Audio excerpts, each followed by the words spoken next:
أولمبيك مارسيليا تيعلن على الصفقة ديالو مع نايف أكراد. المهدي بن عطية باين عليه خدام وداير الخدمة نقية.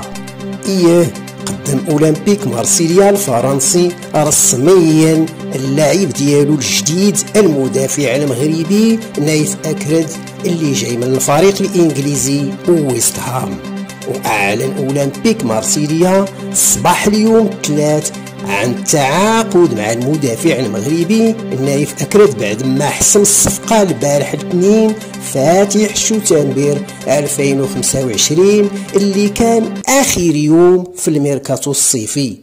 وسنا نايف أكراد مول 29 عام هو اللي باقي يعطي مع أولمبيك مارسيليا عقد المدة ديالته 5 سنين باش يلعب معهم حتى اليونيو 1000.